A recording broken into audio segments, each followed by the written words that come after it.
Hello, my name is Darryl Kwao. I've got the latest business news. Head of Finance at the University of Ghana Business School, Professor Godfrey Bokwing, has blamed the slow growth in the non-oil sector of the economy on the inability of government to allocate substantial funds for infrastructure projects.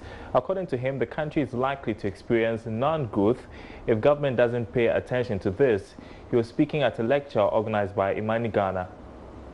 The non-oil domestic growth for the year has not been encouraging as compared with the rate of growth experienced in the oil and gas sector. Professor Bokwing, who is also a fellow of Imani, believes the lack of investment in productive sectors which will generate more employment is a cause for the trend. Professor Bokwing was speaking on the country's debt sustainability after the IMF program. Non-oil real sector has not responded the way we expect, and that is where the private sector essentially operates. And the reason is because of the lack of adequate investment. Capital spending. So once you are spending less in that area, you are not working hard to ease the restrictions on the growth drivers of that sector to be able, and that is a sector that can create jobs.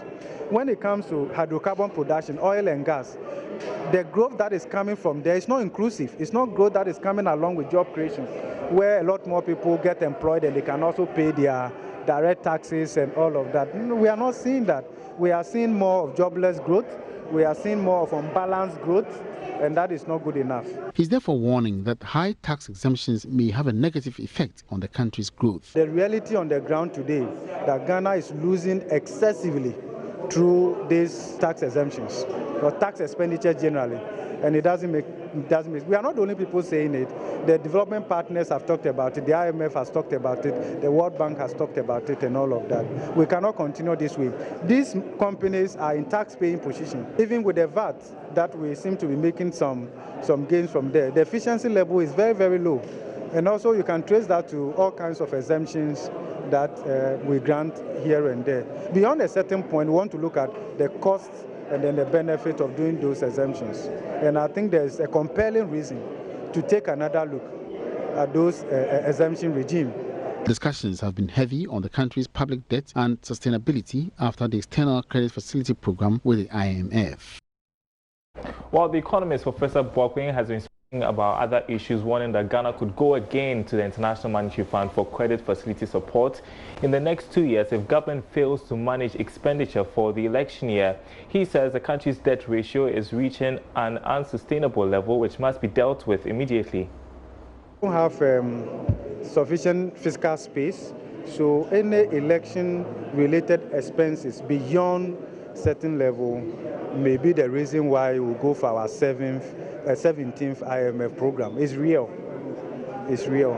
Because we have seen that the deficit tend to escalate in every election since 1992, with the exception of 2004 elections. It happened during under MPP, it happened under NDC as well. So even though we do agree, government will cite the Fiscal Responsibility Act that has capped the numerical value to 5% of GDP. But the issue is compliance. The issue is enforcement. Because we used to have Bank of Ghana Act that allowed the central bank to do the deficit financing to the tune of 10% of government's total revenue. Right? But we never respected that law. Now, trade sector players are calling on government to create Executive Director of the Africa and Isaac Arthur says the export sector provides vast opportunities that women can take advantage of when they are sensitized. He was speaking at a two-day workshop where over 150 women gathered to share ideas on the way forward for women businesses.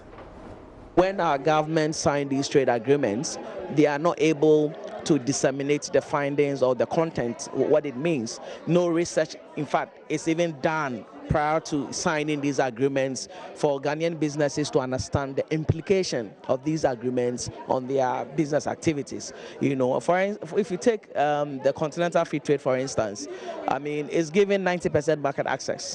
You understand? So once you sign and you ratify, what that means that any African country that is a member, okay, can be able to access your markets. You get it? So if you don't put domestic policy in place to develop the productive capacity of your industries. I mean, you have foreign products coming from other African countries that will come and collapse, the local SMEs businesses.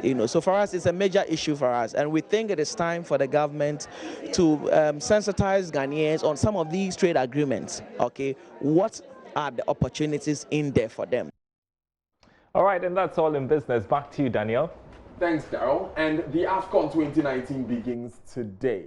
Baba Tando has all the latest, including preparations of the Black Stars.